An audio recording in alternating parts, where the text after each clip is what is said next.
आपकी राशि मीन है। 2023 से लेकर अब तक कितनी बार आपके पैरों पे चोट लगी है या आपके पैरों का कोऑर्डिनेशन बिगड़ा है, बताइए। आई एम श्योर बहुत बार ऐसा हुआ होगा, क्योंकि मैं तो कम से कम किसी ऐसे मीन राशि वाले को नहीं जानती जिसने कम से कम एक बार अपने पैर पे कोई ना कोई चोट ना खाई हो। एक्सीडेंट भी अगर गलती से हो जाए, चोट पैर पे ही लगती है। अगर मान लीजिए आपके हाथ से चाकू छूट कर गिर रहा है तो वो हाथ नहीं काटेगा, कुछ और इशू नहीं क्रिएट करेगा, सीधे पैर पर जाके गिरेगा। या फिर मान लीजिए आप कोई भारी सामान उठा रहे थे तो या तो पैर लचक जाएगा आपका या फिर वो सीधे पैर पे जाके गिर जाएगा। तो आपके जो पैर हैं वो इस समय बड़े सेंसिटिव हो रहे हैं और मुसीबत को अपनी तरफ आकर्षित कर रहे हैं, कहते हैं आओ और मेरे पैरों पर आकर गिर जाओ। लेकिन ये सब होने की एक वजह है और वो वजह है आपकी साढ़े साती, जो कि 2023 से शुरू हुई है। तो अगर आपको चोट अभी तक नहीं लगी है, भगवान का शुक्र अदा कीजिए और उसके साथ साथ जाके मंदिर में नारियल भी चढ़ा आइए, क्योंकि आप लोग लकी हैं। और अगर आप लोगों को चोटें लगी हैं, इन दैट केस इस वीडियो को आप लोगों के लिए पूरा अंत तक देखना फिर और ज़्यादा ज़रूरी हो जाता है, क्योंकि ये वीडियो आपको बताएगा कि आने वाले समय में पैरों पर लगने वाली चोटों से कैसे बचना है। तो चलिए लेट्स गेट स्टार्टेड। नमस्ते, भाग्यश्री होलिस्टिक एस्ट्रोलॉजी में आप लोगों का एक बार फिर से स्वागत है। यहाँ पर हम बात करते हैं पॉजिटिव, इंस्पायरिंग और होलिस्टिक एस्ट्रोलॉजी की, यानी कि एक ऐसा ज्योतिष जो कि आपके पॉजिटिव पॉइंट्स को मैक्सिमाइज कर सकता है और आपके नेगेटिव पॉइंट्स को मिनिमाइज करने में आपकी मदद भी कर सकता है। आज के वीडियो में हम मीन राशि की साढ़े साती और उसके जुड़े हुए टिप्स की बात करेंगे। लेकिन उससे पहले अगर आपको ये चैनल और उसके वीडियोस अच्छे लगते हैं तो लाइक कीजिए और अपने दोस्तों के साथ शेयर ज़रूर कीजिए। चैनल को सब्सक्राइब करना बिल्कुल मत भूलिए, क्योंकि जैसे ही हमारे 100K सब्सक्राइबर्स पूरे होते हैं वैसे ही मैं आप लोगों के लिए एक बेहद खूबसूरत सीरीज लेकर आने वाली हूँ कंपैटिबिलिटी की, जिससे कि आप जान सकते हैं कि किस तरह के लोगों के साथ आपकी कैसी बन सकती है और प्रेम संबंध या शादी के लिए आपको किस तरह के लोगों को चूज करना चाहिए, उनके साथ कैसे बिहेव करना चाहिए ताकि आपकी गाड़ी अच्छे से चलती रहे। कंसल्टेशंस के लिए, ज्योतिष सीखने के लिए या फिर मेरे मिनी मेकओवर या एसेंशियल लाइफ प्रोग्राम का हिस्सा बनने के लिए आप मेरी वेबसाइट भाग्यश्री.org पर भी जा सकते हैं। चलिए अब जान लेते हैं कि साढ़े साती कैसा बिहेव करती है या कैसे चैलेंजेस लाती है मीन राशि वालों के लिए। मैंने आपको पिछले वीडियो में बताया था कि कुंभ राशि और मीन राशि, इनकी साढ़े सातियां दूसरों से कुछ ज्यादा ही यूनिक होती हैं, कुछ ज्यादा ही अलग होती हैं। कुंभ राशि वालों के लिए हर तरीके का चैलेंज आता है और मोस्टली इंटेलेक्चुअल लेवल पर आता है, यानी बौद्धिक स्तर पर आता है। ऐसा लगता है कि जैसे यक्ष पांडवों से बार बार सवाल पूछे जा रहे हैं और पांडवों में से किसी के पास भी उन सवालों का जवाब नहीं है। तो ये होती है कुंभ राशि की साढ़े साती। लेकिन मीन राशि की साढ़े साती इसके भी एक लेवल आगे है। दरअसल यहाँ एक सेंसिटिव राशि है, जिसको बहुत ज्यादा चीजें फील होती हैं, बहुत चीजें महसूस होती हैं और बहुत गहराई तक अपना असर डालती हैं। तो अच्छाई भी होगी तो बहुत गहरा असर डालती है, और अगर खराबी भी होगी तो भी बहुत गहरा असर डालती है। बिकॉज मीन लग्न राशि के लोग सामान्य रूप से दूसरों से कहीं ज्यादा सेंसिटिव होते हैं और उस स्टिमुलाई पर वो बहुत जल्दी रिएक्ट भी करते हैं। तो उनके रिएक्शन टाइम भी बहुत जल्दी होते हैं और बहुत लंबे समय तक चीजें गहराई से इनके अंदर रहती हैं, इनके मन के अंदर। इसीलिए मीन राशि वाले कुछ चीज आसानी से भूलते नहीं है, चाहे कॉन्शियसली उन्हें याद ना हो। बट अगर आप लोगों ने इन्हें कुछ बुरा महसूस कराया है या कुछ इनके लिए कांड किया है तो ये इतनी आसानी से भूलेंगे नहीं। कभी ना कहीं वो निकाल के आपके सामने ले ही आएंगे। उन्हें खुद भी पता नहीं चलता कि वो लिटरली बदला लेने के मोड में है, रिवेंज मोड पे है, लेकिन वो ऐसा करते हैं। सो बिकॉज उनकी जो साइकी होती है वो ऐसे ही होती है, लंबे समय तक चीजों को अपने पास कलेक्ट करके रखती है। अब क्योंकि ये इतने सेंसिटिव होते हैं और क्योंकि इनकी आदत होती है अपने इमेजिनरी वर्ल्ड में जीने की, इसीलिए साढ़े साती शुरू होते ही इनकी सारी इमेजिनेशंस धराशायी हो जाती हैं। दरअसल पाइसिस राशि वाला, चाहे लड़का हो, लड़की हो, बच्चा, बूढ़ा, जवान, कोई भी हो, इनके दिमाग में अपना एक फैंटेसी लैंड जरूर होता है। ये उसमें जीते हैं, उसी में सोचते हैं, वहीं पर अपने सारे इमोशंस को महसूस कर लेते हैं। अक्सर इन्हें अपने इमोशंस को महसूस करने के लिए, अच्छा बुरा फील करने के लिए, प्यार होने के लिए, नफरत होने के लिए रियल लाइफ में कुछ होने की जरूरत ही नहीं होती। ये अपने उसी इमेजिनरी दुनिया में सब कुछ कर लेते हैं, सब कुछ हो जाता है, वहीं से उन्हें सारे एक्सपीरियंसेस मिल जाते हैं। तो जैसे ही साढ़े साती शुरू होती है वो इनके इस इमेजिनरी जो डायमेंशन है उसे खत्म करती है, इमेजिनरी दुनिया को खत्म करती है और कहती है कि देखो ये है असली सच्चाई। सिर्फ अपने दिमाग में जो चल रहा है उसे मत देखो, दुनिया को देखो, दुनिया में क्या चल रहा है, रियलिटी क्या है, सच क्या है, आप वो देखो। और मीन राशि वालों के लिए अक्सर एक्सेप्ट करना इस सच को बड़ा मुश्किल हो जाता है। वो कॉन्शियसली चीज़ों को ऐसे एक्सेप्ट नहीं करते, सबकॉन्शियसली ज़रूर कर लेते हैं पर कॉन्शियसली नहीं करते। जैसे अगर मीन राशि की महिला है, उनके हस्बैंड है, वो उनसे बहुत प्यार करते हैं, बहुत इज्जत करते हैं, उन्हें नीचा नहीं दिखाते, लेकिन ये ज़रूर है कि जो उनकी बात है वो फाइनल है। तो कॉन्शियसली भले वो इस चीज़ को इतना एक्नॉलेज ना करे, लेकिन सबकॉन्शियसली वो महिला इस बात को अच्छे से एक्नॉलेज करती है कि कहाँ पर मुझे बोलना है और कहाँ पर मुझे नहीं बोलना, या कहाँ पर मुझे बहस करनी है और कहाँ पर नहीं करनी। अगर आप उससे जाकर पूछोगे कि तुमने अपने पति की उस बात का जवाब क्यों नहीं दिया, तो वो आपको रिप्लाई नहीं कर पाएगी क्यों नहीं दिया, क्योंकि कॉन्शियसली नहीं मालूम उसे। जो भी मालूम है सबकॉन्शियसली मालूम है। और इसी वजह से अगर पति को किसी बात पे चिढ़ आती है, खीज आती है, तो वो कॉन्शियसली नहीं समझती, सबकॉन्शियसली समझती है कि ओके, उसे ये बात पसंद नहीं आई, so let's change the topic and let's bring something new. तो ये पाइसिस राशि में बहुत होता है। इमोशंस हैं, बहुत सारे हैं, सब कुछ है, लेकिन जो कुछ भी है वो रियलिटी से ऊपर उठ के कहीं दूसरी ही दुनिया में चल रहा है, और वो हमेशा उसके टच में नहीं होते। जो पाइसियंस अपनी इस इमेजिनरी दुनिया और अपनी इस रियल दुनिया, इनके बीच में एक अच्छा संबंध, अपना अच्छा ब्रिज बना लेते हैं, पुल बना लेते हैं, वो पाइसियंस आध्यात्मिक रूप से, भौतिक रूप से, हर तरीके से उन्नति करते हैं। जो ये ब्रिज नहीं बना पाते हैं, उनको साढ़े साती, राहु, हर चीज तंग करती है। और अभी तो आपको कर भी रही है, बिकॉज अभी आपके पहले घर में राहु है, राइट? आपके चंद्रमा के, नेटल चंद्रमा के ऊपर से राहु होके गुजर रहा है। तो नेचुरल सी बात है कि आपके जीवन में बदलाव आएंगे ही आएंगे, बहुत सारी चीजें होंगी ही होंगी, बहुत सारी नई इंस्पिरेशन होंगी ही होंगी। सो ओवरऑल जो पाइसियन नेचर है वो ऐसा है। अब ऐसे में अगर उनकी ड्रीम्स धाराशायी होती हैं, उनकी इमेजिनेशंस धाराशायी होती हैं, तो वो बहुत ज्यादा हर्ट होते हैं, because Pisceans are extremely sensitive. एक पाइसियन व्यक्ति चाहे दुनिया की सबसे बड़े आर्मी का कमांडर ही क्यों ना हो, they are sensitive as hell. बहुत ज्यादा इनका सेंसिटिव नेचर होता है, और जो इनके दिमाग में अवधारणा है उसमें जरा सा भी पंक्चर ये लोग बर्दाश्त नहीं कर पाते। लेकिन साढ़े साथी का तो नेचर ही है। शनि आके कहते हैं कि रुको, मैं बताता हूं कि कैसे इसे पंक्चर किया जाता है। प्लस आप लोगों के लिए प्रॉब्लम यह है कि जैसे ही शनि की साढ़े साथी आपकी शुरू होती है जब शनि कुंभ में प्रवेश करते हैं, और खत्म तब होती है जब शनि वृषभ में प्रवेश करते हैं। ओके, तो 3 साइंस करने हैं ना, कुंभ, मीन और मेष। तो कुंभ में जैसे ही प्रवेश किया, साढ़े साथी शुरू हो गई, और जैसे ही वृषभ में प्रवेश किया वैसे ही साढ़े साथी खत्म हो गई। अब ऐसे में होता क्या है कि शनि आपकी साढ़े साथी की शुरुआत ही अपनी मूल त्रिकोण राशि से करते हैं, यानी ऐसी राशि से करते हैं जहां उन्हें बड़ा मजा आता है, जहां पे वो बेहद कंफर्टेबल हैं, और जहां से उन्हें उनका source of strength, source of power मिलती है। अब सोर्स ऑफ स्ट्रेंथ है, सोर्स ऑफ पावर है, तो आपके लिए तो साढ़े साथी का जो पहला फेज है वही अपने आप में काफी यूनिक हो जाता है। अब इस पहले फेज में यूजुअली होता क्या है, आपको प्रॉब्लम सताती है अनडाउटेडली, आपके जीवन में प्रेशर्स बहुत बढ़ते हैं, इश्यूज बहुत बढ़ते हैं अनडाउटेडली, लेकिन आपके आसपास जो लोग होते हैं वो भी एग्जैक्टली ऐसा ही फील कर रहे होते हैं। तो आपके परिवार के लोगों में भी इश्यूज आते हैं, जैसे कि भाई के साथ प्रॉब्लम हो गई, बहन के साथ हो गई, पिताजी के साथ हो गई, या फिर आपने नोट किया आपके हस्बैंड के साथ, आपके बच्चों के साथ कुछ प्रॉब्लम हो गई। तो आपके लिए जो जो समस्याएं आती हैं वो ना सिर्फ आपकी खुद की होती हैं, बल्कि आप जिन लोगों से प्रेम करते हो, जो लोग आपके अपने हैं, जिनके बारे में आप फिक्र करते हो, जिनको लेकर आप इमोशनली बहुत अटैच्ड हो, उन लोगों के साथ भी प्रॉब्लम होती है। और वो जो प्रॉब्लम होती है आपकी अपनी जो प्रॉब्लम्स हैं उनके साथ मिलकर एक बहुत बड़ा ओवरवेलमिंग प्रॉब्लम्स का गोला सा बना देती हैं, जिससे आप पार नहीं पाते। तो यूँ समझ लीजिए, आटा गूंथा है कभी आप लोगों ने?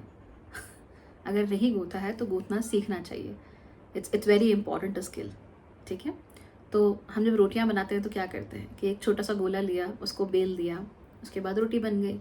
अब यहाँ पे क्या है, अब मान लीजिए कि हमने एक आटे की गोली ली, वो हमारी अपनी प्रॉब्लम्स, दूसरा लिया वो मेरी फ्रेंड की प्रॉब्लम, तीसरा लिया वो मेरे भाई की प्रॉब्लम, चौथा लिया मेरी बहन की प्रॉब्लम, उनके बच्चों की प्रॉब्लम, उनके लाइफ की प्रॉब्लम, ये मेरे माँ बाप की प्रॉब्लम, ये मेरे पति पत्नी की प्रॉब्लम, ये मेरे खुद के बच्चों की प्रॉब्लम, ये पूरे संसार की, पूरी दुनिया की प्रॉब्लम।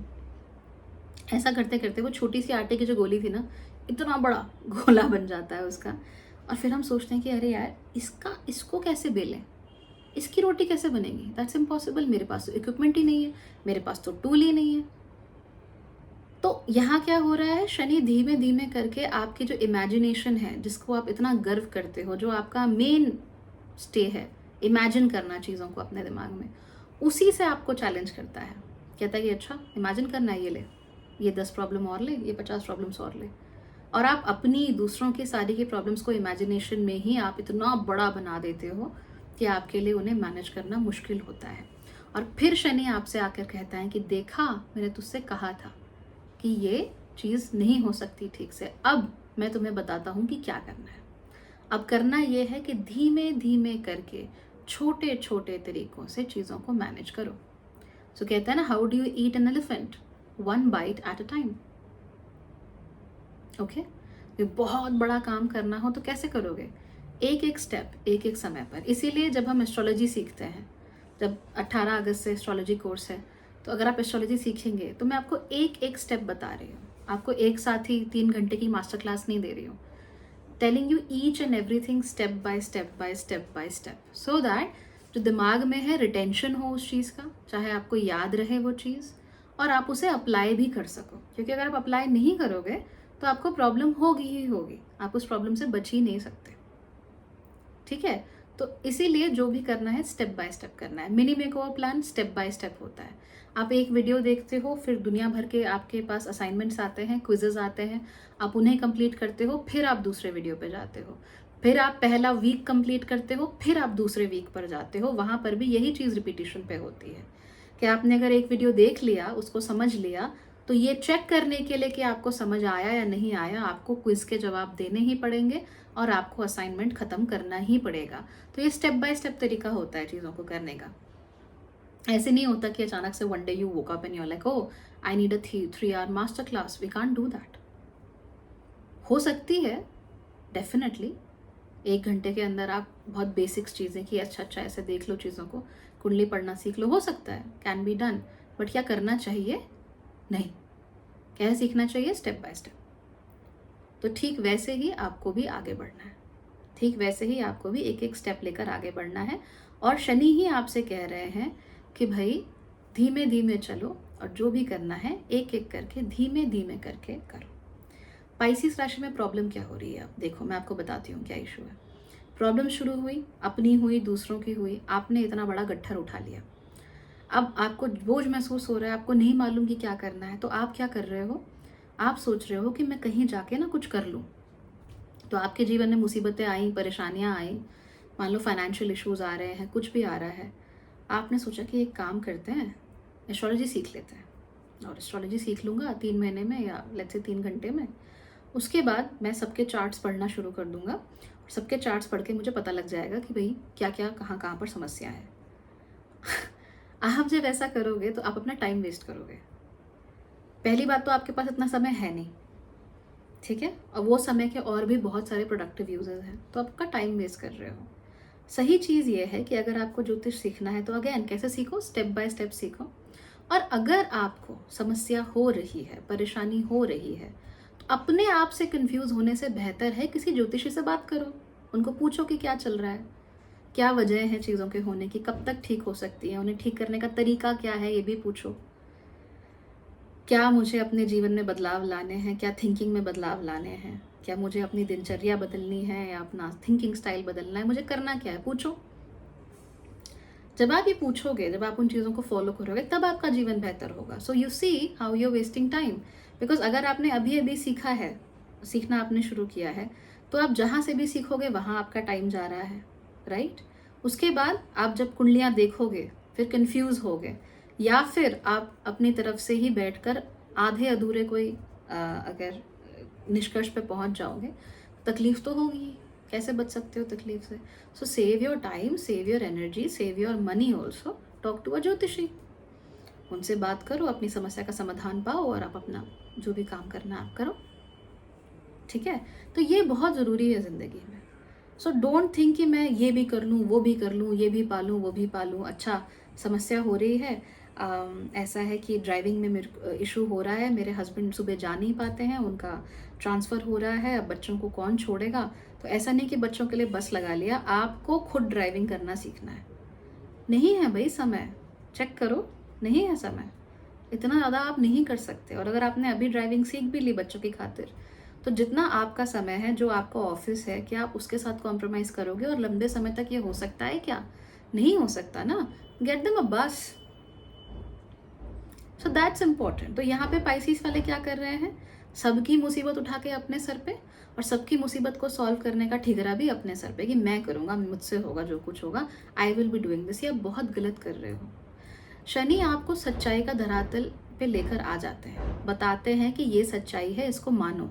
लेकिन अब भी आप सच्चाई को देखकर, जो आपका सच्चाई को हैंडल करने का तरीका है, वो भी काफ़ी काल्पनिक है, फिल्मों की तरह है कि ओ इतनी सारी प्रॉब्लम हो रही है, अब मैं अपनी क्या कहते हैं कमबैक स्टोरी लिखूंगा, अब यहाँ से मेरी फिल्म शुरू होती है। ऐसे नहीं होता। आपकी फिल्म तभी शुरू हो गई थी जब आपका जन्म हुआ था। अभी आप लिटरली फिल्म के बीच में हो and you are going through troubles, so you make sure you making something good out of it. अभी तो आप लोगों की 7.5 का सबसे इम्पॉर्टेंट फेज शुरू भी नहीं हुआ है, और क्योंकि आप जो मैंने बातें बताई उन पे फॉलो कर रहे हो, उन्हें फॉलो कर रहे हो, इसीलिए थोड़े बदहवास से हो, ओवरवेल्म्ड से हो, समझ नहीं आ रहा है क्या करें। ऐसा लगता है जैसे राइटर लिखना भूल गया है, तो लेखक भूल गया है कि लिखते कैसे हैं। Because there is overwhelm, right? इतनी सारी चीज़ें एक साथ हो रही हैं तो परेशानी तो होगी। और सारी चीज़ें कहाँ चल रही हैं? दिमाग में। पेपर पे तो आप उसे लिखते नहीं हो, आपकी आदत नहीं है पेपर पे लिखने की, वो बहुत गलत होता है। पेपर पे लिख नहीं पाते, you are not able to make sense of thing. दिमाग में ही सब कुछ चल रहा है, सारी अवधारणा है, सारे घोड़े आपने दिमाग के खोले हुए हैं, सब चल रहा है अपने आप, बट कोई रिजल्ट नहीं निकल रहा है बिकॉज सामने तो कुछ है ही नहीं ना। तो इस वजह से बहुत परेशान परेशान से घूम रहे हो, बहुत बदहवास हो, और कुछ समझ में नहीं आ रहा है।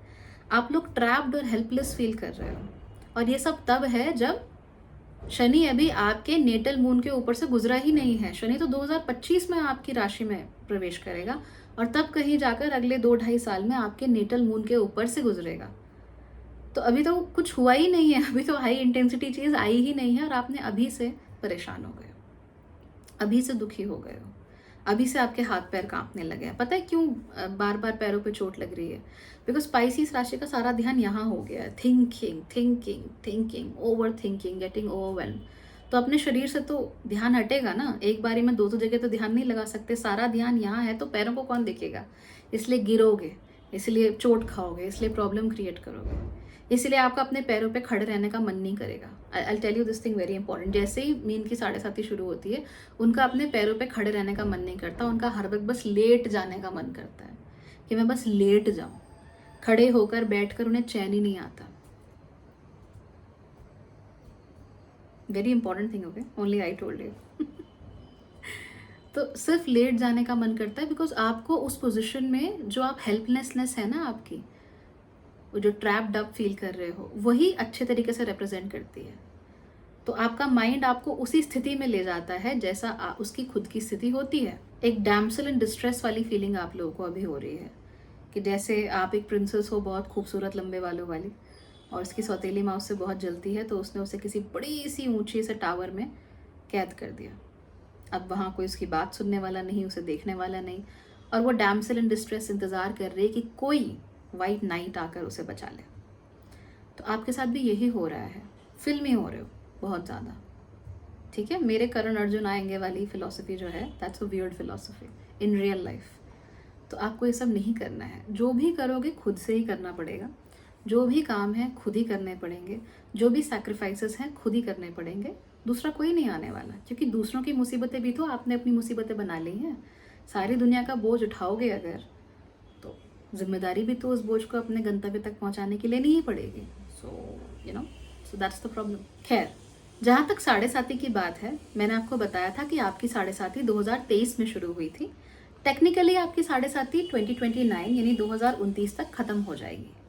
लेकिन एक बार फिर से शनि जो है वो टॉरस राशि से मुड़कर मेष राशि में कुछ महीनों के लिए प्रवेश करेंगे, लगभग 4 महीनों के लिए। तो टेक्निकली आपके 7.5 2030 तक थोड़ा खिंच जाएगी। तो जो मेजर ओरिजिनल 7.5 है वो 2029 में ख़त्म है, जो थोड़ी सी बची खुची 7.5 है वो 2030 में आप लोगों की ख़त्म होगी। और 2025 से आपकी 7.5 का सबसे इंटेंस फेज शुरू हो जाएगा। जैसा कि मैंने कुंभ राशि वालों को भी बताया था, आपके लिए भी एक ग्रैंड रिवर्सल होने वाला है। ये ग्रैंड रिवर्सल होगा अप्रैल 2025 में। ये वो वक्त है जब आपकी राशि में शनि और राहु एक दूसरे से मिलेंगे, यानी कि एक बहुत ही इंपॉर्टेंट, बहुत ही इंटरेस्टिंग एंड रेयर कंजंक्शन हमें शनि और राहु के बीच में देखने को मिलेगा। वो एक दूसरे के पाथ ऐसे क्रॉस करते हुए जाएंगे। सो याद रखिए, दूसरे ग्रहों के कंजंक्शंस जब होते हैं मोस्टली, तो वो दोनों एक ही राह पर चल रहे होते हैं और दूसरा एक से आगे निकल जाता है।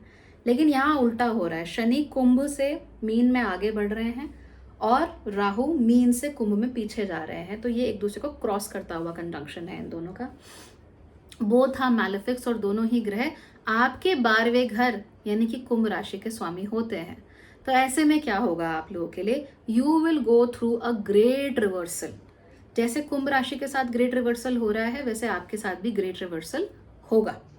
अब इस ग्रेट रिवर्सल की वजह से क्या होगा, आपकी पर्सनालिटी यूं चेंज हो जाएगी। मैंने आपको मीन लग्न के, मीन राशि के और दूसरे में इतने सारे मीन पे वीडियो बनाती हूँ। मैं हमेशा कहती हूँ कि कम से कम एक बार जिंदगी में, वैसे तो बहुत बार होता है बट फिर भी एक बार तो कम से कम मीन राशि वालों की जिंदगी में 180 डिग्री का बदलाव होता ही होता है। इनफैक्ट इस चैनल के सबसे जो पॉपुलर वीडियोस हैं उनमें से एक वीडियो है 180 डिग्री चेंज फॉर पाइसिस, क्योंकि उस वीडियो में मैंने बताया है कि मीन राशि वालों की जिंदगी में बदलाव आखिर होता कैसे है। और एक बार तो होना ही है जहां उनकी पर्सनालिटी एकदम फ्लिप कर जाती है, ऐसे बदल जाते हैं ये लोग। पहले कुछ और होते हैं, अभी एकदम कुछ और हो जाते हैं। तो पहले राम होते हैं, बाद में श्याम हो जाते हैं। कभी सीता होते हैं, बाद में गीता बन जाते हैं। तो इस तरह की चीजें बहुत ज्यादा होती हैं और उनके आस पास खड़े लोग ना बौखला जाते हैं, कहते हैं ये क्या हो गया, ऐसा तो नहीं होना चाहिए था, इसने तो हमारी सारी जो थिंकिंग थी, जो पैटर्न्स थे, सब बर्बाद करके रख दिए। तो पाइसियन को हम ऐसी राशि मानते नहीं है जो तोड़ फोड़ करेगी, लेकिन जब इनके जीवन में वो 180 डिग्री चेंज आता है, यूजुअली एक बड़ा चेंज आता ही है, तो वो जब चेंज आता है ना, सब बौखला जाते हैं कि ये कहाँ से हुआ, इसकी तो उम्मीद ही नहीं थी। हम सोच रहे थे कि मेष राशि वाले तोड़फोड़ करेंगे, सिंह वाले करेंगे, बर्बादी मचानी है तो मे भी सजिटेरियस कर देंगे, कैप्रिकॉर्न कर देंगे, मीन राशि कहाँ से आ गई बीच में। और देखा तो मीन राशि छोटी सी गोल्ड फिश से अचानक से बड़ी सी शार्क बन गई। ये होता है। तो कई मीन राशियां शार्क से गोल्ड फिश भी बन सकती हैं, ऐसी बात नहीं है। तो यूजुअली लेकिन गोल्ड फिश से शार्क ही बनती हैं। तो ये मीन राशि के साथ होता है, आपके साथ भी होगा। सडनली आप लोगों को दुनियादारी समझ में आ जाएगी। अभी तक तो मीन राशि वालों का क्या है, वो अपनी धुन में है, अपनी दुनिया में है, अपनी मौज में है। वो क्या करते हैं, दुनिया में उन्हें कोई तकलीफ होती है, अपनी इमेजिनरी दुनिया में चले जाते हैं, वहां उनको मजे आते हैं, वहां दुनिया उनके हिसाब से चलती है, दे आर कूल। अब उनको समझ में आ गया है कुंभ राशि वालों के ही तरह कि दुनिया चल कैसे रही है, व्हाट्स हैपनिंग, कहाँ मुझे कौन से तार पुल करने हैं, कहाँ पे कौन इंसान कैसे बिहेव कर रहा है और मुझे कंडक्ट कैसे करना है। जैसे पहले मीन राशि वाले सबके लिए सब कुछ करेंगे, हर एक के आगे झुक जाएंगे, हर किसी की बात मान लेंगे, हर एक का भाषण सुन लेंगे। अब मीन राशि को कोई मतलब नहीं है, देते रहो भाषण। मीन राशि ने कहा कि ये है और ऐसा है, इनफ। अब वो नहीं भाषण सुनने वाले, कहते हैं भैया करो। पहले मीन राशि वाले अपने ऊपर हर किसी को तवज्जो दे देते थे, अब मीन राशि वाले ऐसे नहीं करते। पहले मीन राशि वाले कहते थे कि चलो मेरा दोस्त मेरे से मिलने आ रहा है, वर्कआउट का क्या है, कल कर लूँगा, कोई दिक्कत नहीं है। अब मीन राशि वाले कहते हैं कि भाई ऐसा है, 5 से 7 तक तो मेरा वर्कआउट है, 7:30 तक मैं घर आके नहा के फ्रेश होऊंगा, तो एक काम करते हैं 8 बजे मिलते हैं। व्हाट्स हैपनिंग, चेंज हो रहा है ना, बदलाव हो रहा है। और ये बदलाव कैसा है, ऐसा बदलाव जो मीन राशि के आसपास वाले लोगों ने कभी उम्मीद भी जिसकी नहीं की होती है। They are totally completely out of sync और उनको नहीं समझ में आता कि इस नई मीन राशि वाले व्यक्ति के साथ रिएक्ट करें तो कैसे करें। कुंभ राशि में क्या हो रहा था, उनको भी समझ आ गया दुनियादारी, लेकिन दे आर लाइक छोड़ो यार, मुझे अपने में फोकस करने दो, आई एम नॉट इंटरेस्टेड। और लोगों के साथ वो कनेक्शन जो मीन का होता है वो कुंभ का नहीं होता। Mean is a very people oriented राशि। लोगों के साथ इनके जो इमोशनल रिलेशनशिप्स हैं, इमोशनल बॉन्ड्स हैं, इनके लिए बहुत मैटर करते हैं। लेकिन इस समय पर मीन राशि तैयार है अपने बॉन्ड्स को तोड़ने के लिए, अगर वो बॉन्ड्स से तकलीफ दे रहे हैं, तंग कर रहे हैं, परेशान कर रहे हैं तो तो that is what mean rashi is all about and it's interesting to note, क्योंकि ऐसे बदलाव यूजुअली देखने में मिलते नहीं हैं। आपके लिए वैसे भी 7.5 इंटरेस्टिंग होती है, लेकिन ये वाली जो 7.5 है ये एक्स्ट्रा इंटरेस्टिंग है। वजह ये है कि जब 7.5 शुरू हुई, यानी शनि जब आपके 12वें घर में आए, तब राहु भी आपके पहले घर में आ गए। तो एक तरफ से ड्रीमीनेस जो है पाइसिस की वो इंक्रीज हो गई, बढ़ गई, और राहु ने आपके सेंसेस को भी थोड़ा म्यूट कर दिया। तो चीज़ों से पहले जो आपको सेटिस्फैक्शन मिल सकता था वो नहीं मिल रहा, उसमें कमी आ रही है। जब सेटिस्फैक्शन में कमी आ रही है तो अंदर एक फ्रस्ट्रेशन जन्म लेती है। अब वो फ्रस्ट्रेशन जब जन्म लेती है तो हम अलग अलग प्रकार के नए नए एक्सपीरियंसेस करना चाहते हैं। अब हमें 10 लेट्स से 1000-1500 का बैग नहीं चाहिए, हमें 15,000 का बैग चाहिए। अब हमें 100 रुपये की क्रीम नहीं लगानी है, हमें 1500, 2000, 3000 रुपये की क्रीम लगानी है। तो इस तरह की चीज़ें ना एक्सेसिव बढ़ जाती हैं। और ऐसा नहीं कि एक से काम चल जाएगा, नहीं, मुझे 15-20 चाहिए, मुझे बहुत ज़्यादा चाहिए, हर चीज़ मुझे एक्स्ट्रा चाहिए। So everything becomes a lot extra in the life of Pisces. इस बार आपके साथ ये बहुत ज़्यादा हुआ है, और इस वजह से ना आपका ये जो सेंस ऑफ ओवरवेल्म है वो भी बहुत ज़्यादा है, क्योंकि बाहर से तो राहु आपके सेंसेस को म्यूट कर रहा है, लेकिन अंदर ही अंदर आप तो सबकॉन्शियस पकड़ते हो ना चीज़ें, कॉन्शियसली तो पकड़ते नहीं हो। आप मेष राशि तो हो नहीं, सिंह राशि तो हो नहीं कि आप कॉन्शियसली चीज़ों को पिक कर लेते हो, आप सबकॉन्शियसली पिक करते हो स्पंज की तरह। तो राहु ऊपरी तौर से तो चीज़ों को म्यूट कर रहा है, आपको लग रहा है कि आपको असर नहीं डाल रही, लेकिन अंदर ही अंदर बहुत ज़्यादा आप पर असर डाल रही हैं। सो बी वेरी केयरफुल। तो जब ग्रेट रिवर्सल होगा, यू विल बी लाइक मुझे ये बोझ अपनी ज़िंदगी में नहीं चाहिए, इन बोझों को उठाओ और फेंक दो, आई डोंट नीड। किसी की वजह से मुझे बहुत तकलीफ हुई है, मुझे ये व्यक्ति ही नहीं चाहिए, उसको उठाकर फेंक दो, मेरा हिसाब कर दो, I don't want you any more, no hard feelings but I don't want you. इस तरह की चीज़ें आपके साथ बढ़ सकती हैं। केयरफुल रहो, ध्यान दो, कौन किन लोगों को जीवन में रखना है, किन्हें निकालना है, इसको लेकर केयरफुल रहना चाहिए। क्योंकि हो सकता है कि आप जिनको रखना है उन्हें निकाल दो, और जिन्हें निकालना है उन्हें रख लो। सो बी केयरफुल है। आप लोग इस समय बहुत एग्जॉस्टेड हो, बहुत थके हुए हो, कुछ करने का आपका मन नहीं है, कहीं जाने का, कोई इनिशिएटिव लेने का आपका मन नहीं है। लेकिन आप एक बात को ध्यान रखना कि अप्रैल 2024 से आपके जीवन में बड़े बदलाव आने शुरू हो चुके हैं already. April 2024 was the trigger for you. बहुत हल्का सा ट्रिगर था, शायद आपने नोट ना किया हो, लेकिन अगर आप पीछे जाकर देखेंगे तो उस महीने से आपके जीवन में बहुत कुछ बदल गया है, बहुत कुछ नया हो गया है। और वो जो चेंजेस हैं उनका जो कल्मिनेशन है वो अप्रैल 2025 में होगा, जब सैटर्न राहु कंजंक्शन होगा आपकी ही राशि में। स्पेशली अगर आपकी राशि में 5 डिग्री तक अगर आपका चंद्रमा है मीन राशि में, तो आपके लिए एक्सेसिवली एग्जॉस्टिंग हो सकता है। ऐसे में आगे बढ़ने का एक ही रास्ता है, वो रास्ता ये है कि आप इनिशिएटिव लो। आज तक आपने जो चीज़ें नहीं करी थी वो करो। पहले आप सेल्फ सैक्रिफिशियल थे, अब नहीं बनो। पहले आप दूसरों के लिए सब कुछ छोड़ने को तैयार थे, अब मत छोड़ो। So you have to be strong, और आपको स्टैंड लेना, फर्म रहना सीखना पड़ेगा। आपकी उम्र कोई भी, उससे फ़र्क नहीं पड़ता। तो मुझे ये मत कहिए कि मैं 58, 60, 62 साल की हूँ, अब मैं क्या करूँगी। अरे क्यों नहीं कर सकते? You are still alive, you still have a life to live, and you still have a lot of things to manage। बहुत कुछ है ना अभी तो करने को। हमें तो नहीं पता हमने कितना जीना है, तो जब तक हम जी रहे हैं तब तक अच्छे से जीना चाहिए। हो सके तो अपनी शर्तों पर जीना चाहिए, अपने हिसाब से जीना चाहिए, और ऐसी ज़िंदगी जीनी चाहिए जहाँ पर हम ना दूसरों को तकलीफ़ दें और ना ही दूसरों को खुद को तकलीफ़ देने दें। बहुत सारे लोग कहते हैं कि मैंने तो कभी किसी को परेशान नहीं किया। मीन राशि वाले बहुत कहते हैं मैंने तो कभी किसी को तंग नहीं किया, मैंने कभी किसी को परेशान नहीं किया, मैंने कभी किसी का बुरा नहीं किया। तो मेरे साथ बुरा क्यों होता है? इसलिए होता है क्योंकि जो व्यक्ति किसी का बुरा नहीं करता, किसी के मन नज़र में भी बुरा नहीं बनना चाहता, किसी के लिए भी हल्की सी भी एक वो नहीं आने देता, क्योंकि कोई ना कोई तो आपको तंग करेगा ना लाइफ में। ऐसा तो नहीं कि कोई तंगी नहीं करेगा आपको। हर किसी को लेकर एक नहीं, सब अच्छा है, सब ठीक है, यही करके रखता है। वो दूसरों के साथ बुरा करे ना करे, लेकिन एक व्यक्ति के साथ ज़रूर बुरा करता है, वो है अपने साथ। जब आप हर किसी को प्लीज़ करोगे, हर किसी का ख्याल रखोगे, तो आप अपना ख्याल तो डेफिनेटली नहीं रख पाओगे, और ऑफ कोर्स हर किसी का ख्याल रखना तो पॉसिबल ही नहीं है। It can not happen. तो ये चीज़ है ना पीपल प्लीजिंग, सेल्फ सैक्रिफिशियल, इसको अपने अंदर से आप निकाल के उखाड़ के फेंक दो। और जब आप ऐसा करोगे, यू विल नोटिस कि अप्रैल 2025 से लेकर लगभग अक्टूबर 2025 तक आपको ऐसा टाइम मिलेगा जिसमें आपके सारे डिल्यूजन से आप ब्रेक फ्री कर जाओगे, क्योंकि डिल्यूजन्स अच्छे हो सकते हैं लेकिन मोस्टली ख़राब होते हैं क्योंकि वो आपको रियलिटी नहीं देखने देते। तो आप उनसे ब्रेक फ्री कर जाओगे, और जहाँ आपने वहाँ ब्रेक फ्री किया, जहाँ आप उन बेड़ियों से छूटे, अपनी ही कल्पना की बेड़ियों से जब आप छूट जाओगे उस समय पर, अप्रैल 2025, जो कि ऑब्वियसली अप्रैल 2024 से शुरू हो चुका है ना, जब आप उससे छूट जाओगे you will feel free, you will B free man और अ फ्री वुमन। और वो जो फ्रीडम है ना, उसकी वजह से आपके जीवन में बहुत बहुत बड़ा बदलाव आएगा। Your life is going to change, and it's going to change in so many unusual veg.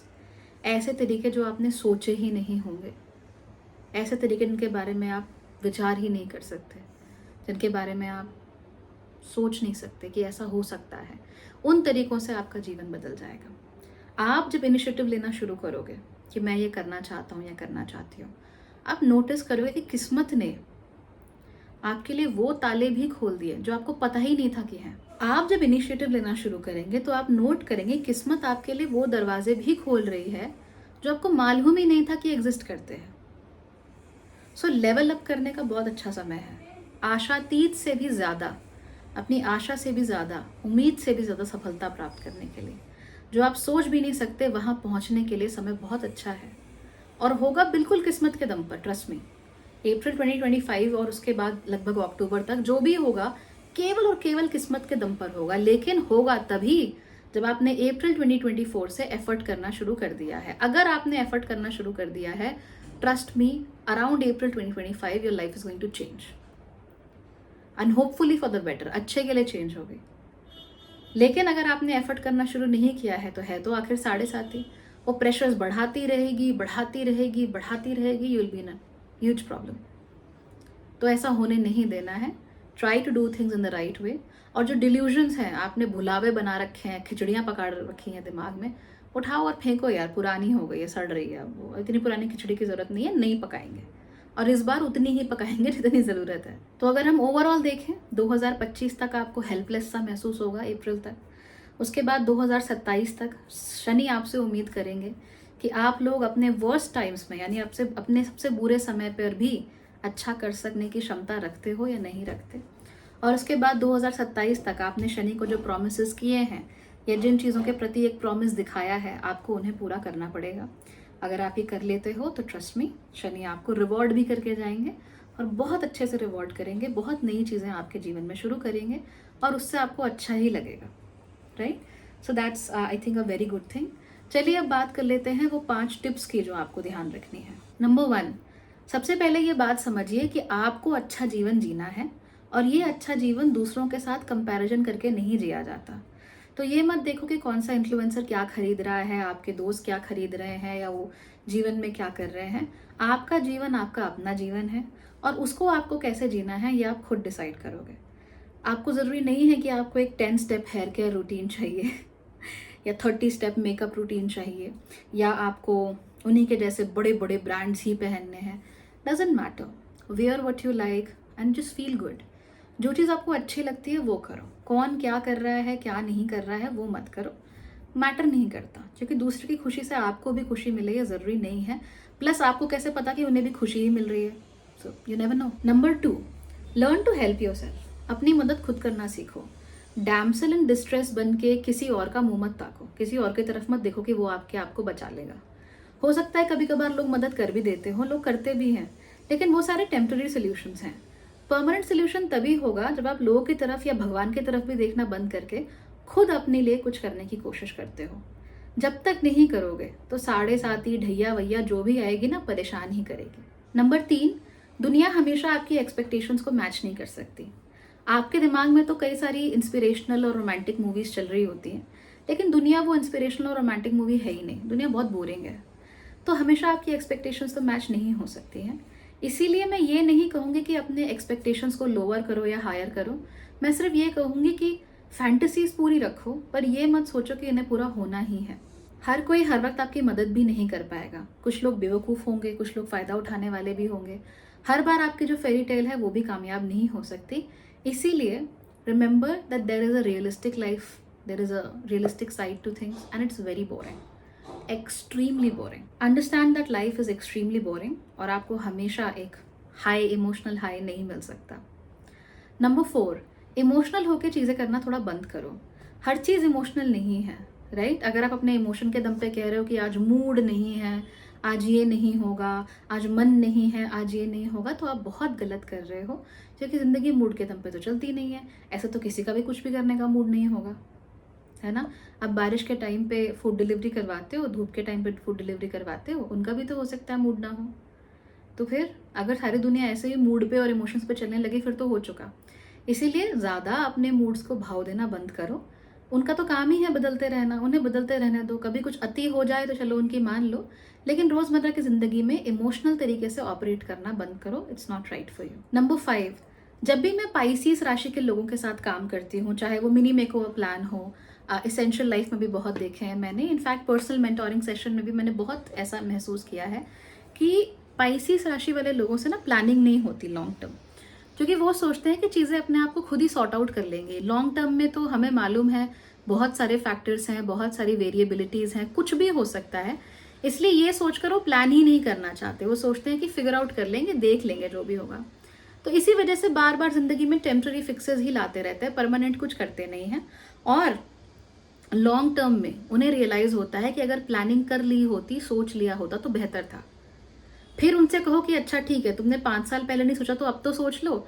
फिर वही बात कि क्या करना सोच के छोड़ो, may be things will figure out, कुछ ना कुछ तो हो ही जाएगा. तो ये सोच छोटी छोटी चीज़ों में कोई बुरी नहीं है, लेकिन जब जिंदगी की बात हो तब ये बहुत बुरी होती है, बिकॉज आपका पूरा पोटेंशियल कभी निकल कर बाहर ही नहीं आ पाता, क्योंकि उस पोटेंशियल के लिए कोई प्लान ही नहीं होता. और इसी वजह से जब आपको कोई झटका लगता है जिंदगी में तो बहुत बड़ा लगता है, क्योंकि आपको पता ही नहीं कि करना क्या है. और अगर कोई खुशी मिलती है उसमें भी आप पागल हो जाते हो, क्योंकि आपने उसके लिए प्लान ही नहीं किया होता. So everything is a movie like surprise for you. तो जिंदगी एक्साइटिंग तो जरूर हो सकती है ऐसा करने से, पर अच्छी नहीं हो सकती. इसीलिए चाहे लूज प्लान्स बनाओ, चाहे वेग प्लान्स बनाओ, चाहे फ्लेक्सिबल प्लान्स बनाओ, पर प्लान्स तो होने ही चाहिए जिंदगी में. गोल्स तो होने ही चाहिए. चाहे आप थोड़ा बहुत फिगर आउट ना कर पाओ थोड़ी बहुत चीज़ों को, दैट्स ओके. चाहे बीच में कोई रोड़ा आ जाए अचानक से, दैट्स ओके. उसने तो आना ही था. लेकिन आपका प्लान होगा या नहीं होगा ये तो आपके इनिशिएटिव पर निर्भर करता है. और इसीलिए मैं बार बार जोर देकर कह रही हूँ, अप्रैल 2024 के बाद से बहुत अच्छा समय है. अप्रैल 2025 तक पूरा 1 साल है.